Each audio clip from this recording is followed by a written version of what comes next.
Two-start pitchers, the fantasy baseball playoffs, and Thursday standouts. Let's do this. Welcome to Fantasy Baseball today on a Friday, September 11th. Frank Stanfield alongside Scott White, and I have a very important question for you.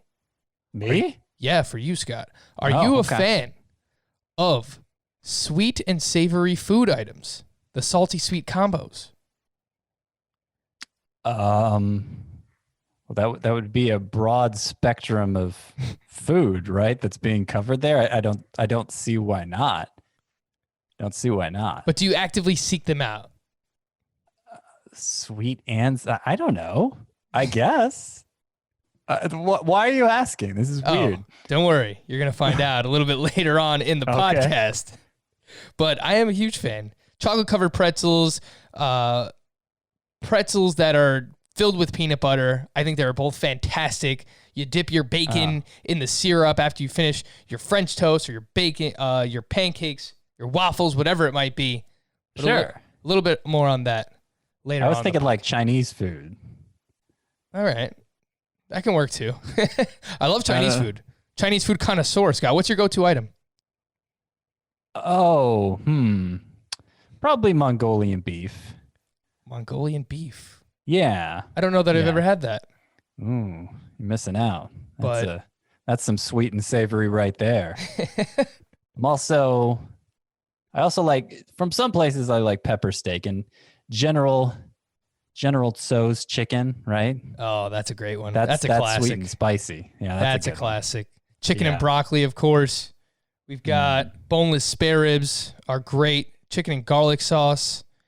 A few of the establishments I've been to have curry chicken as well. That is just great. That is great. Yeah. All right. Enough of food. Now that you're happy, you're hungry here on a Friday morning, afternoon, night, weekend, whenever you're listening to this podcast. But of course, as we do on every Friday show, start off with some two-start pitchers, Scott. And it's crunch time. We're in the fantasy playoffs, the head-to-head playoffs. We only have 2 weeks left in our rotisserie drafts, so we're trying to rack up some stats. We're trying to gain some strikeouts, come back in wins a little bit. Scott, who are some of your favorite two-start pitchers heading into this upcoming week? So if the cutoff is 75% or 80%, of course, there's actually a pretty fine selection here. Sandy Alcantara is still rostered in fewer leagues than that. Michael Pineda he has a matchup against the White Sox. They swing and miss a lot. Alcantara, by the way, is Red Sox and Nationals, so two good matchups there. Pablo Lopez, we talked about this after his disastrous start Wednesday, how probably still look to him in the two-start week. Philadelphia and Washington are his two matchups. And I think I'm still there. Certainly points leagues. If you're really concerned about protecting your ratios in a categories league, maybe not. Dane Dunning is available in more than half of CBS leagues still, as much as we've hyped him on this here podcast. He does have one of his two matchups against the Twins. Of course, the Twins only rank like in the middle of baseball in runs scored now. So maybe we shouldn't be quite as fearful of them as we have been for the most part. Joe Musgrove might be a good time to get him active at Cincinnati versus St. Louis. Those are both fine matchups. Anything beyond that is stretching it pretty far. I will point out that Clayton Kershaw and Walker Bueller, their matchups are at San Diego, so not good. At Colorado, really not good. Ugh.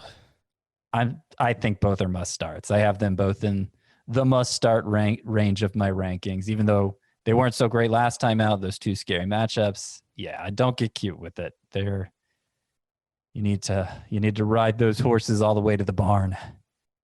All right, I could be wrong, Scott, because sometimes that just happens with the two-star pitchers, the way things that schedule out here. But I also have Davey Garcia, 47% rostered, versus the Blue Jays and at the Red Sox. Does that look like that's going to happen? Two-star week? Because if so, I'd be pretty interested in him. I would too. I have Garrett Cole going on Tuesday in the 6-game week for the Yankees, though. I have him as their two-star pitcher. Okay. But I wonder what will happen now, because The Yankees got postponed on Thursday, so now Garrett Cole's starting the first game of a doubleheader on Friday. So will that be enough days rest? No, it won't. I think you're right. I probably need to go change that. So yeah, Davey Garcia, the matchups. Let's see what I have for Cole versus Toronto at Boston. Yeah, Davey Garcia is a good call there. Cool. All right, yeah. So we have some of the Marlins guys: Alcantara, Lopez a little bit iffy though. Pineda for sure, and Dane Dunning we've talked a lot about. I would rank Davey Garcia just ahead of Dane Dunning, but I do like both. If you're looking to just stream both guys for 2 starts, I don't have a problem with it. Scott, I'm going to run through a few names here, and you tell me yes or no whether or not you would be starting these guys or what format you would be starting them if you are. Matthew Boyd. We're going back to the well, Scott. Even though we just told everyone to drop him, get rid of him. This guy stinks. He's going up against the Royals and the Indians. Yes. Good matchups. It's worth noting. I don't want to start Matthew Boyd. I don't. I just could see how somebody might be in a position where that's their best hope. You know, if you have to shoot the moon right now, you're playing from behind. You need a miracle. Like Matthew Boyd is capable of delivering a miracle, but particularly with those 2 matchups. His start-to-start upside is still very high. In most leagues, in leagues where I'm playing from ahead, the floor that he showed us last time out isn't worth it to me. Isn't worth pursuing that upside. But given that, we're at a make or break point in the season, I could see some folks needing to act in desperation, and playing Matthew Boyd is the kind of move a desperate person might need to make. I can understand why someone listening or watching us right now might think that we are crazy, because we just spent so much time telling people how bad Matthew Boyd is, and he has been bad. The overall numbers are terrible this year. But I am about to agree with you, and I didn't think that I was going to. I just pulled something up. I wanted to look up how many home runs the Indians and Royals have hit against left-handed pitching this season. The Indians have hit just 7, which is 28th in baseball. The Royals have hit just 5, which is 29th. So neither of those teams hit home runs against left-handed pitching, and that is the biggest downfall to Matthew Boyd. So I agree with Scott. I want to reiterate, because he's not a must-start by any means. People don't get nuance. They don't understand context. They don't bother with context. So they're gonna go look at my sleeper pitchers. They're just gonna scan through the names. They're gonna see Matthew Boyd out there. And, if you remove all the context from it, it seems like a dumb pick. I don't trust Matthew Boyd. I hope you don't have to either. But in the context of what you may be looking for as a sleeper, which is somebody who could maybe dig me out of this massive hole I'm in, I think Matthew Boyd makes sense. I disagree. I do agree, rather. Excuse me. I agree with what you're saying. Again, like if it's just a 12-team points league and you have good pitchers and, my opponent has 1 or 2 more starts than me and you're trying to match up start. Like, no, that's not where you need to be playing Matthew Boyd. But I think in the context that you were saying, I don't have a problem based on these matchups. How about Ryan Yarbrough, 67% rostered versus the Nationals and at the Orioles? I mean, I suppose you could extend it out further, and to a certain extent, any pitcher who just isn't flat out terrible might help you catch up in a 2-start week. Yarbrough was pretty bad last time. It was as a second turn back from the IL or just his first? He's been pretty bad since coming back from the IL. These are good matchups. I think that was his second time, but I will pull that up. I could see doing it in a points league, but it's not a situation where you see these dramatic shift in outcomes the way you do with Matthew Boyd, where he could strike out 12 or he could give up 12 runs, All right, I was wrong. That was his first game back, and it was against the Nationals. He went 2 2/3, allowed 6 hits and 4 earned runs. And one of those starts comes against the Nationals next week again. So take that for what it's worth. Scott, Mike Minor, I'll just ask, but I assume it's a no. He's at Seattle and versus San Francisco. Yeah, I think that's actually going to be Luzardo, because both Luzardo and Mike Minor are pitching Monday in a doubleheader, and I don't know why they'd give Minor another turn as opposed to Luzardo. So, yeah, obviously not Mike Minor. Carlos Martinez, 56% rostered. He's at Milwaukee and at the Pirates. No, he definitely needs to show something this year, and he hasn't yet. Jake Arrieta is against the Mets and against the Blue Jays. Nope. Any of these just stragglers, I'll throw the names out there. Kyle Gibson, Tanner Roark, Michael Wacha, Taylor Clark. I assume no. No. It might be you said Tanner Roark for the Blue Jays, right? It might be Taijuan Walker instead, and that's a little more interesting, but it's still only a play I would consider in a points league. All right. So actually a pretty good selection for this upcoming week. Not too bad. Oh, this is one that didn't show up on your list, but it looks like Dylan Cease is making 2 starts.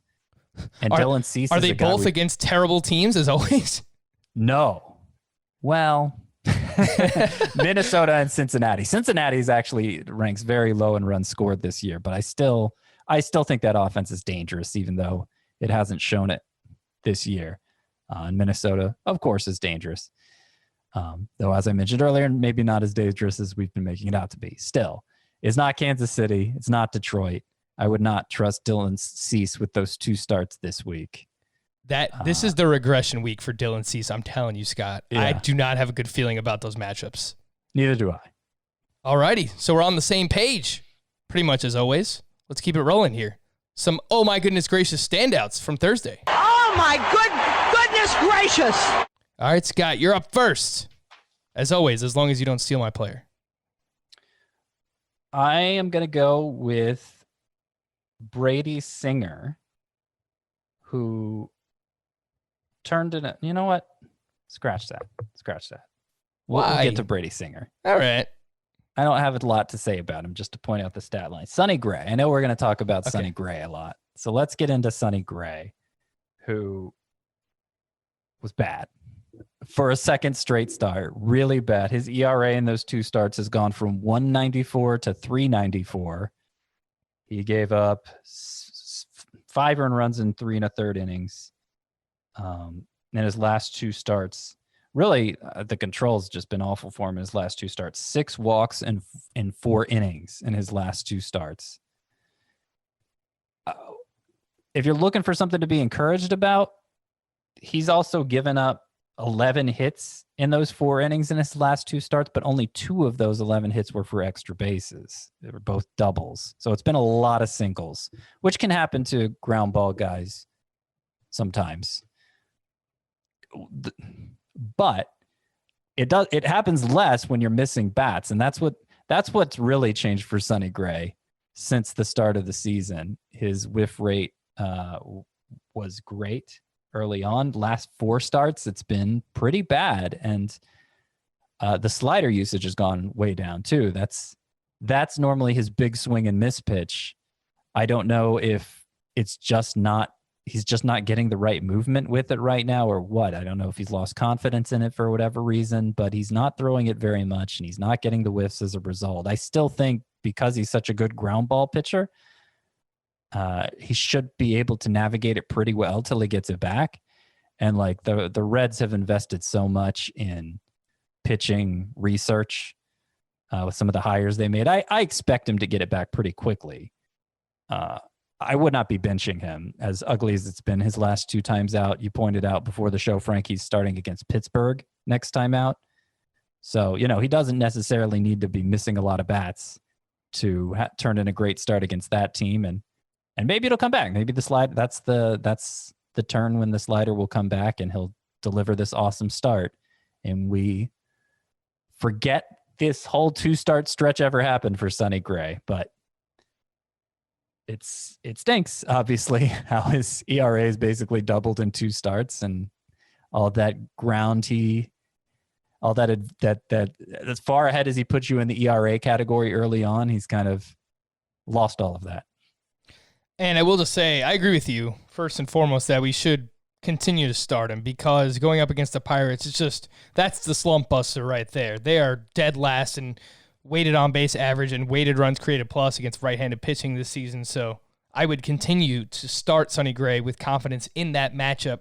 But you mentioned what has happened over the last 2 starts. He's allowed 11 earned runs over just 4 innings pitched in those last 2 starts, and he has walked 3 or more in 4 of his last 6.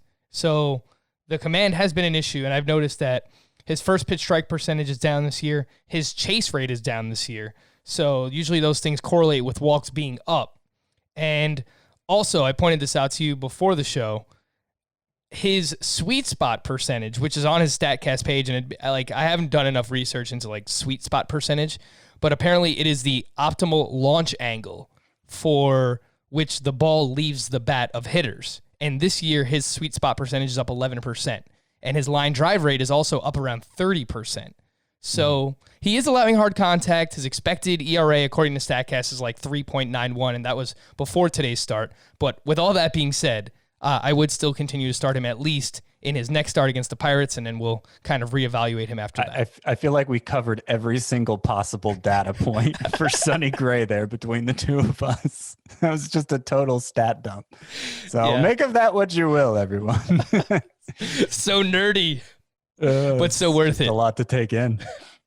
Hopefully people are just like jotting it down, writing down all their Sonny Gray notes. I'm going to go the other way, Scott. I'm going to go with someone who has been pretty fantastic this entire season. We're going to have an award show at some point after the season, and there's a good chance that this gentleman wins breakout player, breakout pitcher of the year, and that's Dylan Bundy, who was at the Texas Rangers on Thursday, 7 1/3, 2 earned runs, 12 strikeouts, 21 swinging strikes on 105 pitches, 8 on the 4-seam fastball, which averages like right around 90, 91 miles per hour. And this is the reminder, if you needed it, that velocity doesn't matter all that much when you have a distinguished pitch mix, which I think Dylan Bundy does, between his slider and his changeup, and then obviously bringing things back with his fastball. And he's actually decreased his fastball usage this year, which I think has helped him kind of ascend to this level. But he's a top 15 starting pitcher in both head-to-head points leagues and roto, and he is arbitration eligible in the offseason. There were some rumors of him being traded. I can't imagine the Angels actually do trade him because they need all the pitching that they can get. I'm pretty optimistic about Dylan Bundy again heading into next year, Scott, which, we're going to continue to talk more about next season, but I think, top 25, top 30 starting pitcher. Dylan Bundy absolutely in that conversation. Yeah, I think so too. I hope that change of scenery, working with a new staff in a better environment for a fly ball pitcher, all of that adds up to him being a changed man. And I started to get a little uneasy about him when he had those back-to-back starts with 4 runs allowed in August, middle of August, and the whiffs were down. But then he's come roaring back here in his last 2 starts, and that makes it encouraging all the more. We are in a position where we have to analyze this stuff on the most granular level, and sometimes it helps to pull back and take a big picture view. And hopefully I won't have any concerns the next time Dylan Bundy has a little blip like that, because of course every pitcher is entitled to a blip now and then. Yeah, we've seen even some of the best. We just talked about Sonny Gray. Clayton Kershaw yesterday was not great in what seemed like a good matchup against the Arizona Diamondbacks. Everything is under a microscope, and I think this gets back to the conversation of, context, adding context to this season, right? Like, every start is under a microscope for a starting pitcher because they're only making, 11 or 12 this entire season. So it seems like, this guy had a bad start. He, completely messed up my team. Whereas normally in a full lane season, that's 1 out of 30, 1 out of 32. So just keep those things in mind. And obviously it's going to change. Hopefully next year we get back to full season and we won't have to worry about these things again. Some news and notes, Scott. The big news from Thursday: Chris Paddock was removed from the game against the Giants at the start of the 3rd inning due to a right ankle sprain. His fastball velocity was like 94, 95 miles per hour in the 1st inning. That dropped down to 91 to 92 miles per hour in the 2nd inning. We don't really have any more information than that as of now. That's getting pretty granular too. Yeah. I'm starting to get a little burnt out on that kind of stuff because it's, when you're talking 1 mile per hour drop from one inning to the next, yeah, like that's really nothing. That's digging deep for an answer. I don't know. I saw somebody really writing this really. I saw this article. It was like a really high strung look at what's wrong with Garrett Cole. Even though through this many starts last year, Garrett Cole had an even higher ERA. And I would venture to say nothing's wrong with Garrett Cole. Just that, you pull out any 9-start stretch from a pitcher sample and the ERA might be half a run higher than another 9-start stretch. I don't know. Yeah, maybe Garrett Cole is just a slow starter, and that just might be the case for him. Just sucks again that it comes in this shortened season. Let's stick on the West Coast. After being hit in the foot in the first inning on a comebacker, Dustin May was removed from the game without throwing a pitch in the second inning, and it seems like he has a contusion, and his x-rays were inconclusive, so pay attention to the news on Dustin May as well. Giovanni Gallegos left Thursday's loss to the Tigers due to a groin injury, according to manager Mike Schilt.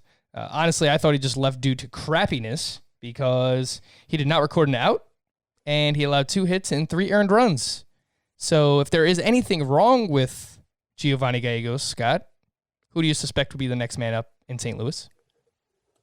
Well, he left with the lead still. Ryan Helsley came in and had a chance to earn a save. He ended up with a blown save instead and allowed a couple runs of his own. So I don't know that it would necessarily be Ryan Helsley. Andrew Miller is back from the IL, and he was the last one to get save chances before Gallegos started getting them. So he's a possibility. I want to say John Gant's numbers are pretty good again this year if they'd rather go with the righty. I think it's very likely it just becomes a committee, but yeah, I don't think there's an obvious choice to pick up here. Walker Bueller was placed on the IL with that blister issue again on Thursday. Not sure if you had the chance to see this, Scott, but there was a video that circulated with like close-ups on this blister on Walker Bueller's finger, and it was nasty. So I hope, look, just because I'm talking about it, please do not go out and seek this video footage of Walker Bueller's finger because it was disgusting. Caleb Smith. Depends how much you want to see something nasty. Oh, gosh. I just pointed out that you should start Walker Bueller for his 2 starts next week. So I, scratch that. Scratch what I said at the beginning of the show about that. And I should have caught that too. I didn't. You should have, Frank. I heard Clayton Kershaw's name. I didn't hear the name before that. No, that's fine. I'll take him out of the 2-start pitchers and see if there's somebody else who's going twice for the Dodgers instead.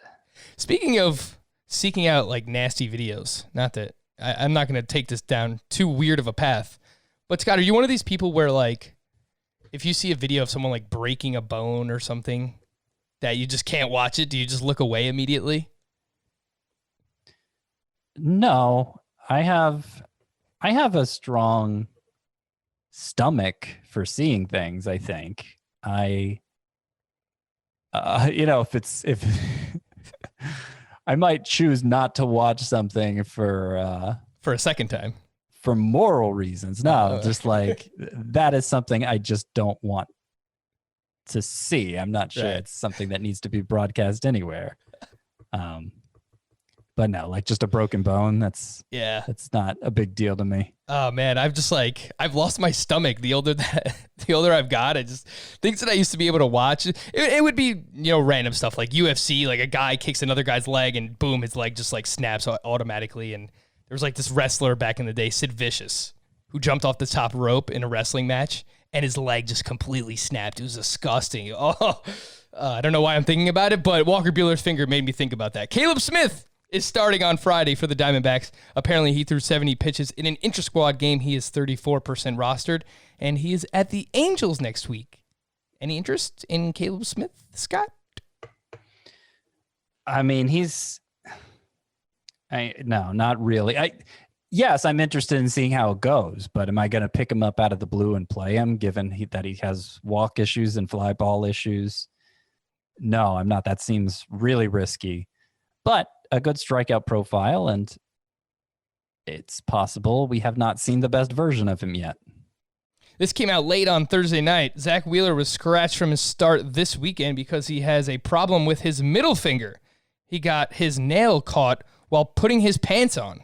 Joe Girardi's response? You can't make this up. You can't. You can't. Sometimes I suffer injuries putting on and pulling off my pants too. I don't know where I was going with that, but I had to finish this. I had to finish the sentence once I started it. It's like Scott is day-to-day on the podcast because he put his pants on wrong. Oh, man. All right, what else do we got here? John Birdie was placed on the IL with a finger injury. The best case scenario is for Justin Verlander to return at the end of this month, according to Brian Taggart of MLB.com. Seems like Justin Verlander can be dropped. That's probably going to be too late for him to contribute anything. Dallas Keuchel was placed on the IL Thursday with back spasms retroactive to September 7th. Maybe he can return with a minimum stay. We'll see. And Scott, I think we finally have the answer at catcher. Are you ready? I found it. I found it. Hit me. Here we go. Everyone's going to be thanking me for this one. The Rangers have promoted one of their top prospects, Sam Huff. Big power. Hit 28 home runs in the minors last season, but lots of strikeouts. Scott, can I interest you in a Sam Huff? I mean, I could see making a play for him in a 2-catcher league. And obviously upside beyond that. My enthusiasm was modest for Will Smith of the Dodgers when he got called up last year. He goes on a home run binge, and I get more interested, right? We don't know how it's going to go at first. He might strike out his first 8 at bats. We don't know how much he's going to play either, but hopefully a lot. Yeah, he's a name to monitor over the weekend to see. Sam Huff is the name to repeat it, since it's Sam probably Huff. not one that immediately comes to mind for people. Also, I didn't mention this the other day, but Daz Cameron was called up for the Detroit Tigers. He is one of their top-ish prospects. He came over in the Justin Verlander trade a couple of years ago, and he is 0 for 9 in his first 3 games to start his major league career. I assume we're not overly enthusiastic about Daz Cameron, Scott.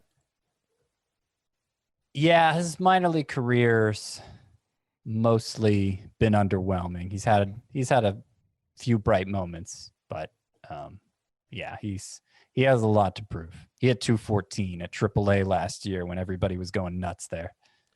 Daz Cameron, son of Mike Cameron, former major league player, correct? Well, I thought so. His baseball reference page doesn't say. Let me double check that. He's related in some way. Maybe it's not his son. Maybe it's something else. Is it his son? Son of Mike. Yeah. Yep. Son of Mike Cameron. You got it. All right. Well, we're rooting for you, Daz. Let's see if you can turn it around. We already spoke about Matthew Boyd today on the show. Let's move on to some of Thursday's standouts. How many Tigers pitchers can we drop in 1 week? Tariq Skubal. Another one. The old trickaroo. Looked like he was coming around. At the Cardinals on Thursday. 2 innings, 3 hits, 6 earned, 4 walks. That earns him. He gone, and he gone, and he gone. If you picked him up, assuming that he had a 2-star week, I assume we could just drop him, Scott. Yeah. I was going to have him actually in my 10 sleeper pitchers for next week going against the Royals, but not after this start. Fair enough. Do these things matter from Thursday? Brady Singer, you mentioned the name. Whoa there, Brady Singer. Where did this come from? 8 shutout innings. Didn't allow a hit until the 7th. 2 walks, 8 strikeouts, 18 swinging strikes on 119 pitches. This is his first start going past 6 innings of all of his starts this season. The only problem for him, which is a pretty big problem, he only has 2 pitches, really. Fastball and a slider. He barely uses a changeup. 28% rostered at Milwaukee this upcoming week. Any interest, Scott? Brady Singer? I mean, that's a good matchup, and this was a really good start. It was so out of character from what he was doing in every way that I can't really get excited about it. It just seems like an aberration. I think he did not show enough encouraging signs leading up to this start for me to just trust in him. He needs to do something like this again. I will say in anything deeper than 12-team leagues, I could see using him as a streamer. If I'm in a 15-team roto league and just desperate for pitching, and I don't know that he would even be available, but 28% roster, he's probably out there. In deeper leagues, I don't mind the matchup against the Brewers. 12-team leagues, anything shallower, I'm probably not messing around with that. Jose Urquidy, does this matter? He was at the Oakland A's on Thursday. 6 innings of 2-run ball, 3 walks, only 1 strikeout. Meh, that's not great. But he did get up to 88 pitches, so he's ramping things up rather quickly here back in the Astros rotation. Next week, going up against the Texas Rangers. I like that matchup a lot too. 57% rostered. What do you think, Scott? Yeah, it is nice that he's ramping things up. The walks, like his 2 big strengths coming into the season were really good control pitcher. That was probably the main thing. And so far he's issued 3 walks in each of his first 2 starts. He has a combined 3 strikeouts between the 2 starts too. So he's hasn't really incorporated his breaking ball much yet, mostly just going fastball changeup. So he's not all the way back yet. And even though the matchup is favorable, I think you'd have to be pretty desperate to start Jose Urquidy. He pitched really well, and he still wound up with the loss. Why? The man that was on the other side in this start, Shaun Manaya, against the Astros. 7 innings of 1-run ball, 0 walks, 4 strikeouts, only 6 swinging strikes. How about this? On 61 pitches. He only needs 61 pitches to get through 7 innings against the Houston Astros. That is insane. Looking further into the numbers for Shaun Manaya, he reminds me of a better version of Randy Dobnak. Like, just lots of ground balls, 52% on the season. Not many strikeouts, but he doesn't really walk anyone either. He has pretty good command. But this is now 5 straight starts allowing 2 earned runs or less. The problem is next week he is at Colorado. Yeah, well, that's one problem. The ground ball thing is interesting because he'd been, I guess, kind of a neutral pitcher, but definitely vulnerable to the long ball. He had not been a ground ball pitcher prior to this year, so I'm not sure where that came from. It helps contribute to his 373 xFIP on the year, even though his strikeout rate is low.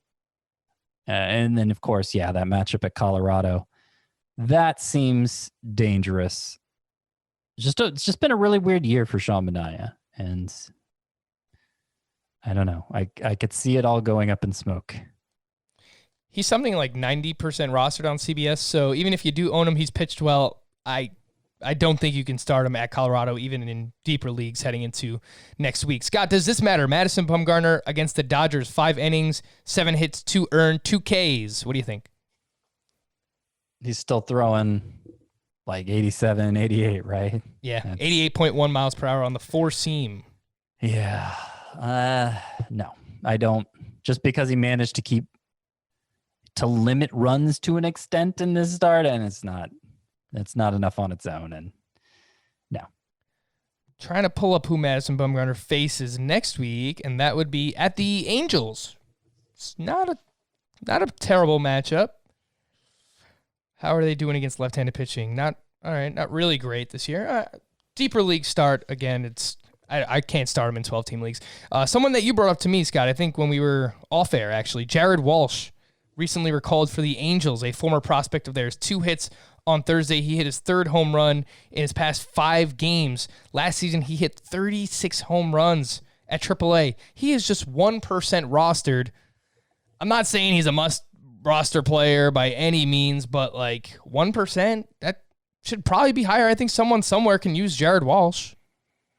Yeah, it seems like the Angels are trying to see what they have in him. They've started him 6 of their past 8 games.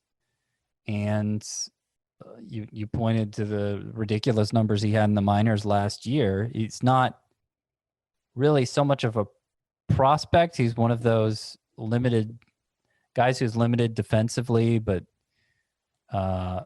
manages to put up big numbers and very likely to get passed over. But if he does get his chance, maybe he'll make something of it. Christian Walker was kind of that profile, not a very highly rated prospect, but put up good numbers consistently.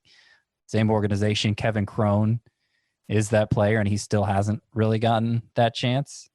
But Walsh is getting that chance now with the Angels not really playing for anything and only Pujols in his way. And I mean, the main thing that stands out to me is he's hardly striking out. It's less than a fifth of the time he struck out. Yeah, obviously a small sample, but the strikeout rate was disqualifying for him last year. He just couldn't muster anything as often as he was striking out. So if that's something that he shored up, then maybe he has a chance to take off. It's probably not something that's going to help mixed leaguers anytime soon, but it bears watching. All right, let's get back into the sweet and savory. This is what I was thinking. Tell me if I'm crazy, Scott. I want your honest opinion. If it feels like I'm forcing this, just let me know. Okay. From the podcast that brings you double and triple dongs, I want to use the term sweet and savory moving forward to refer to a hitter that hits both a home run and steals a base in the same game. So whenever that happens, we could say, oh, hey, Alberto Mondeci, he had a sweet and savory on Thursday night. I was trying to think of the best combinations of things in life. I was going to call it a combo meal. And I was like, So I started looking into, like, what are the best combo meals from, like, fast food restaurants? I couldn't find anything. And then I was like, you know what I love? Salty, sweet snacks. And this is what I came up with. What do you think, Scott? It's interesting. It's an interesting play of yours here. Scott don't like it. Scott does not like it. Well, I kind of feel like we'll have to explain it every time for like 3 years. People will catch on eventually, I think. Maybe. All right. Well, email us. Let us know. Or tweet at me, roto_Frank. Go ahead and try it. See how it works for you. I'm going to try to own this. A sweet and savory. I'm going to try and own this, Scott. Okay. You ready? This could be your thing. The name that... Oh my goodness gracious. If that or bye-bye, or if that hasn't, if neither of those have caught on, maybe this can be your thing. Oh my goodness gracious has kind of caught on. People will tweet at me like, oh, this guy's the oh my goodness gracious player of the night. So I think it has caught on. Let's go. Let's do it. Let's make another one. The sweet and savory. We had a few of these on Thursday. Alberto Mondeci. I mean, hey, better late than never. He had a 3-run home run and stole his 13th base of the season. He now has a 7-game hitting streak with 2 homers and 4 steals during that span. He is 81% rostered, so I'm not sure that he's available anywhere. But maybe if you benched him for now, he only has 5 games this upcoming week. I think the point is that Scott, Alberto Mondeci might actually be coming around. Okay, maybe. Is still batting .204 on the year. The strikeout rate is still dreadful, and the walk rate's even worse. It's going to take a lot more than a bunch of one-hit games to win me over at this point. To him as a hitter, I mean, obviously he has value because he's still a great base stealer, even as poorly as he's hit. But yeah, I cannot share in any optimism right now for Alberto Mondeci. I have him in a 15-team league, so honestly, I'm just trying to find any reason to get excited about Alberto Mondeci. So if you're playing in a league as deep as that, I think you just leave him in your lineup, and hopefully he continues to do what he's doing right now. Ronald De Cunha had a sweet and savory on Thursday.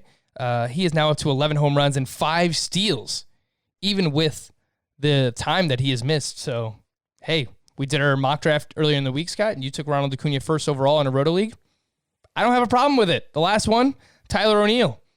I don't think this really matters, though, but he did have both a home run and a stolen base, so I wanted to highlight him.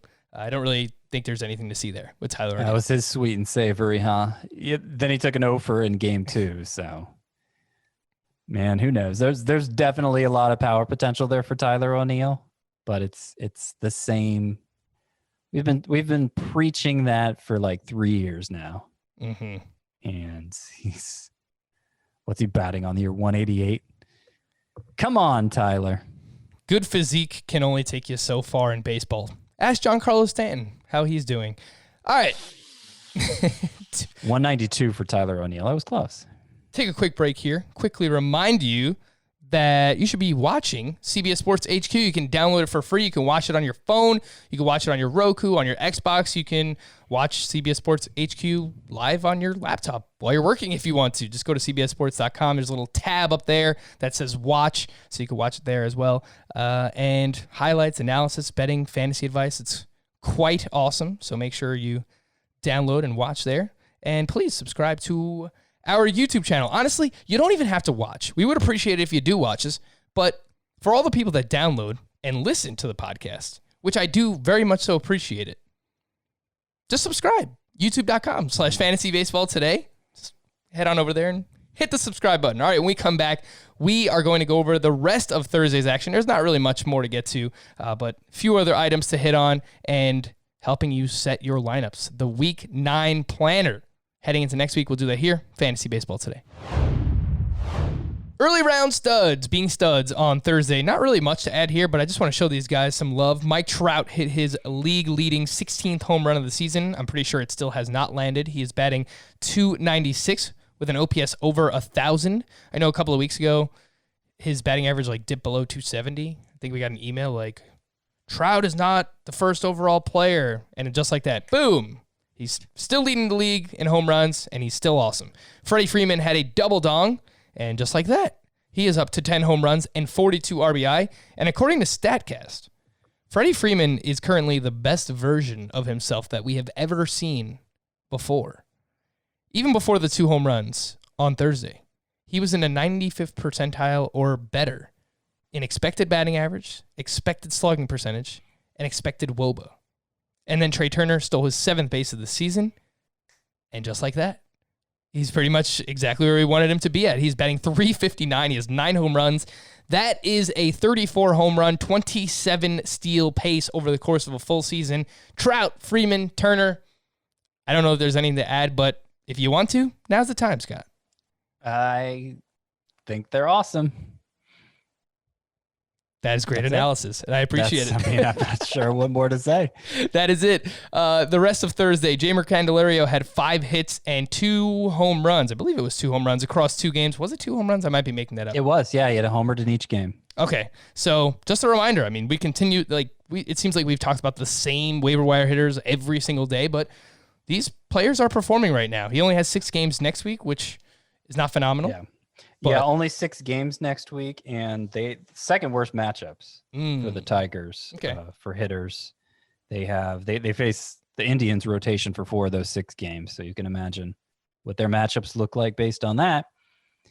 And that doesn't mean you shouldn't add Candelario. It just means, if you're debating between him and some other good hitter, you'll probably go with the other good hitter. Speaking of those Indians pitchers, Aaron Cevalle. This is another one, just like a slap in the face to me. Ever since I said that I was going to rank him ahead Tyler Glasnow rest of season, he's pretty much, regressed, while Tyler Glasnow has pitched much better. So thank you for that, Aaron Cevalle. But against the Royals on Thursday, 6 innings, 4 runs, 7 strikeouts, 14 swinging strikes on 101 pitches. Still solid, but he has allowed 4 runs or more in 3 of his last 6 starts. Still has a 3.54 xFIP. That's Aaron Cevalle. And he has gone at least 6 innings in every start this season. So kind of strikes me as a points league specialist. He gets a decent amount of strikeouts, but I was out of line when I said I would take him over Tyler Glasnow. I think he's still, right around that top 30, top 35 starting pitcher range. Scott is shaking his head. Unruly. Out of line. We got to rein this guy in, everybody. Frank is flying off the handle. That'll be the next thing that we have to come up with. Whenever I'm because I do have these moments where I let my emotions get the best of me. You can't play fantasy with emotion. And there are times where I can realize that I'm kind of flying off the cuff. And when that happens, Scott, you got to rein me back in. You have to be the one to just... Yeah, I think we should just do... Hey, it's Franklin. And we just whenever you're going off on something. Half our audience just tuned out because I used the voice manipulator for 2 seconds. Oh, I can't take the sound of this anymore. My burning ears. I can't download some other podcast to listen to. Enough of this. I'm just kidding, guys. We love you guys. But hey, maybe that is what I need. When I start to say crazy stuff like, Trevor Bauer is going to be a waiver wire pitcher by the 2nd week of the season. Scott, you could come in with the voice. Hey, it's Franklin. Rein me back in. Regular appearances from the voice manipulator. I like that. Jack Flaherty on Thursday. Enrage everybody. Jack Flaherty on Thursday against the Tigers. 5 innings, 2 runs, 6 strikeouts, 13 swinging strikes on 95 pitches. He has only gone more than 5 innings once this season, and that was on opening night. Is there any concern over Jack Flaherty, or we just continue to roll with him? No concerns over Jack Flaherty. It's nice that he's basically up to 100 pitches at this point. Obviously an inefficient start, but the stuff has looked good. And I think you just roll with him. Just your daily reminder, don't have many bullpen notes today, but Brandon Workman stinks. He entered in the bottom of the 8th. The Phillies were up 6-3 at the time with the bases loaded. He allowed a 3-run double to Starling Marte. And then in the bottom of the 9th, he allowed a walk-off RBI single to Jorge Alfaro. I don't think that Hector Neris is much better than Brandon Workman, but I guess a situation to monitor. The Week 9 planner. The first week of the head-to-head playoffs for most. I think some people might have even started this past week. And we will also take some of your lineup questions. So send these in over the weekend.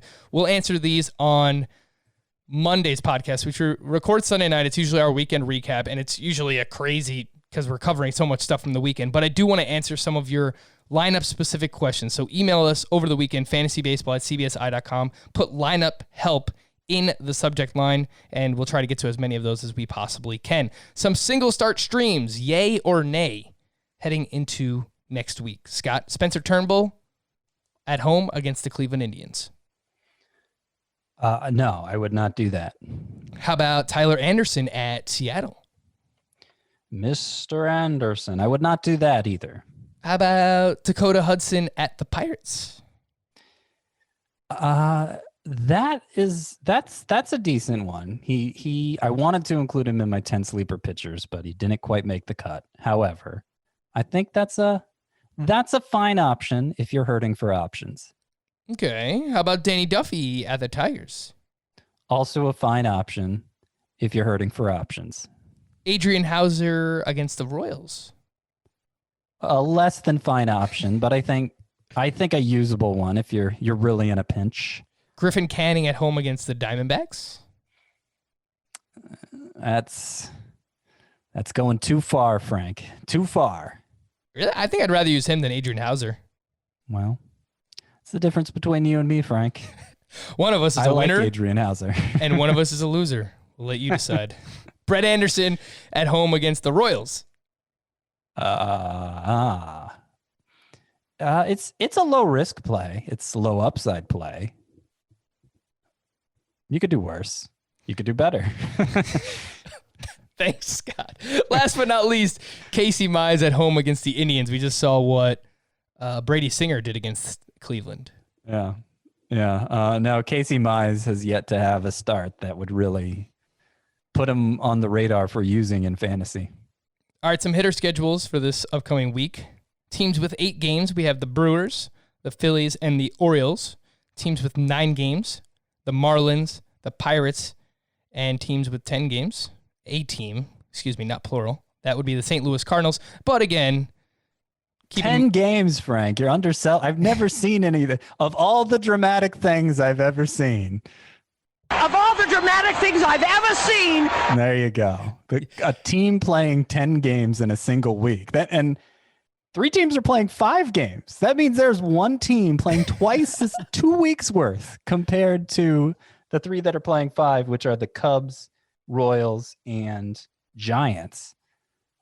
So I'm not saying you have to sit Mike Yastrzemski, Anthony Rizzo, Ian Happ. Not saying you have to. You probably shouldn't. But there's a playing time disadvantage there. Also worth pointing out, doubleheader games in this weird year aren't the same as full length. It's a 14-inning day when there's a doubleheader. So the discrepancy, the game discrepancy isn't quite what it seems, but it's still notable. It's still significant. Kind of what ends up happening is I think players end up playing both games of the doubleheader more often than they would have if they were both 9-inning games. So yeah, 10 games. That's amazing. I think Brad Miller's kind of cooled off, but I think he's worth playing in a 10 game week like that. Paul DeYoung is available in like 30% of leagues just because he missed like a month and he hasn't caught fire yet, but he's been fine and he plays every day. I think he's going to play virtually, maybe he'll play only 9 of those games, but it's going to be time for him to do some damage for sure. I don't think Colton Wong's a bad play. He doesn't quite make my 10 sleeper hitters list, but I don't think he's a bad one. And in addition to the 10 games for the Cardinals, you got the Marlins playing 9, you got the Pirates playing 9, Brewers playing 8, Orioles playing 8, Phillies playing 8. So that's a nice playing time advantage for those guys too. The Pirates are bad. Don't start any of them. That's all I'll say. The names that stood out to me from those teams, Ryan Mountcastle, we've talked a lot about him recently, Garrett Cooper and Jesus Aguilar, and then DJ Stewart, probably more so in deeper leagues. All 4 of them, Aguilar, Cooper, Stewart, and especially Mountcastle. Mountcastle tops the list for my 10 sleeper hitters for this upcoming week. Alec Baum for the Phillies. He's in there. I do actually have Ke'Bryan Hayes in there for the Pirates. I was looking at him, but he doesn't play every day. He has sat out twice. I think he's hit the ball very hard. He's 8 for 24 to begin his career. And it's pretty good. I think he's going to start at least 7 of those 9 games for them. And there's a good chance he starts more than that. Okay. He's 10th among the 10 sleeper hitters, so I could have gone about 8 different directions with that pick, but I wanted to shine a light on Ke'Bryan Hayes since he's like 80% available. He's in a loaded week like that, he could be surprisingly productive. You mentioned a few of those names that are playing 5 games this week. I would probably still leave Ian Happ. I feel like he's cooled off a little bit recently as well. I would probably still leave Rizzo in there, but like Javier Baez, you really might be able to find someone better than him. The same thing with Kyle Schwarber.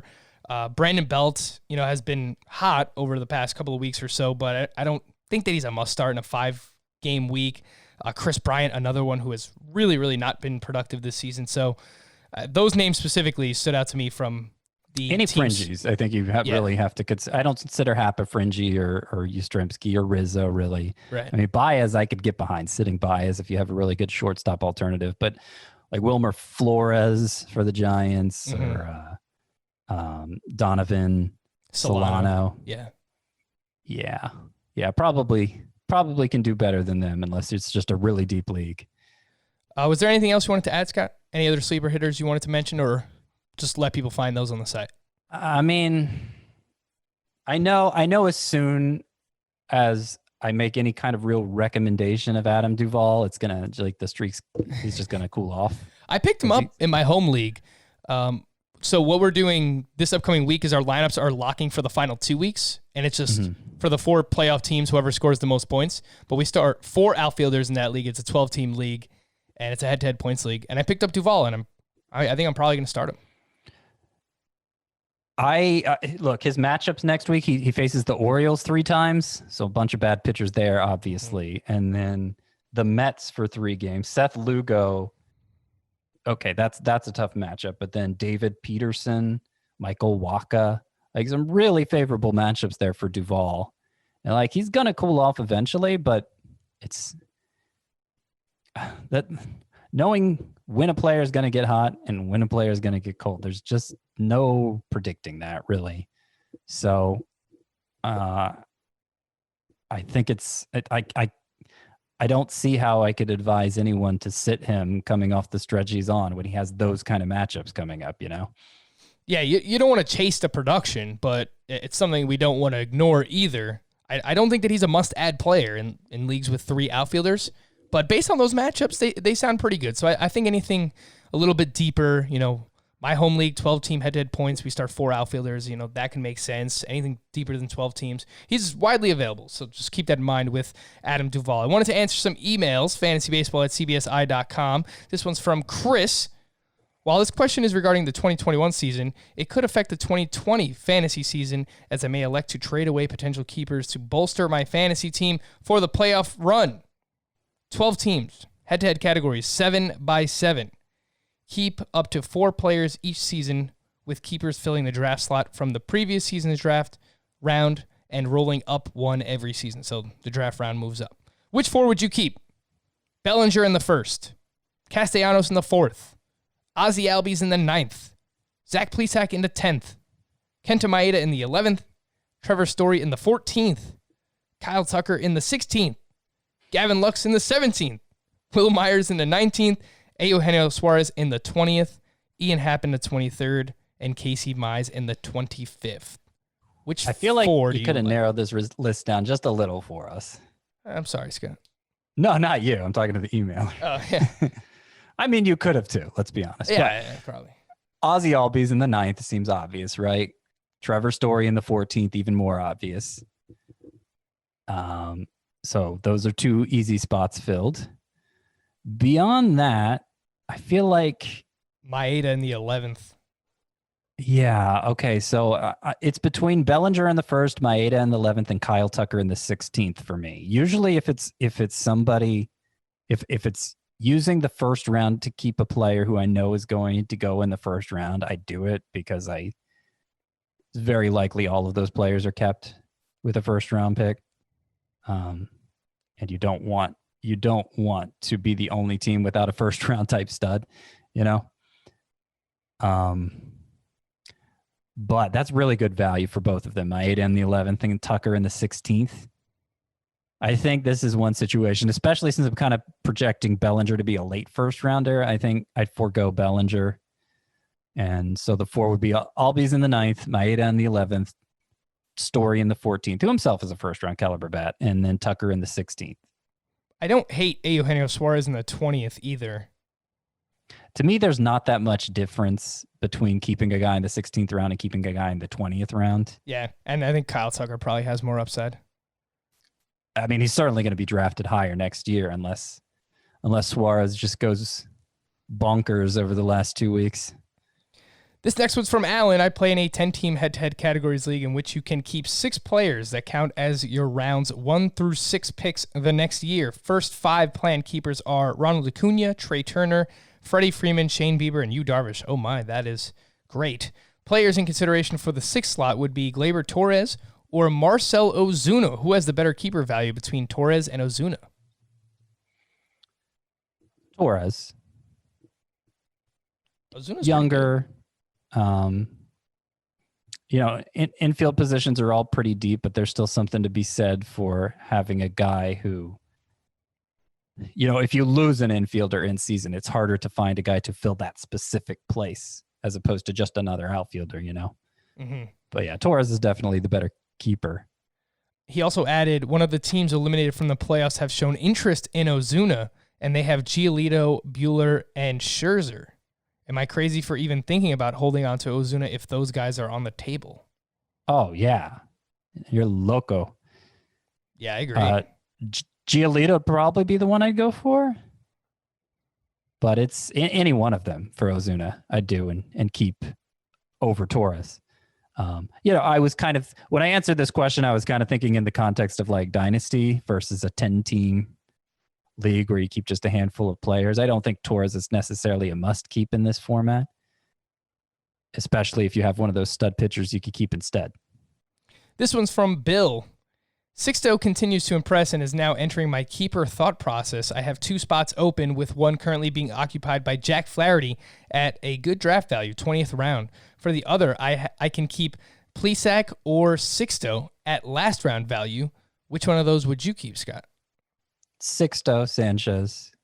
I am very encouraged by what Plesac's been doing this year, but it's not nearly the prospect pedigree Sixto Sanchez has, and it feels more tenuous, his success so far. Would you consider keeping either of Sixto or Plesac over Rafael Devers at a 12th round value, which would go up to the 8th round the following year, and then the 3rd round the second year after that? It's a head-to-head points league. No, I'd stick with Devers.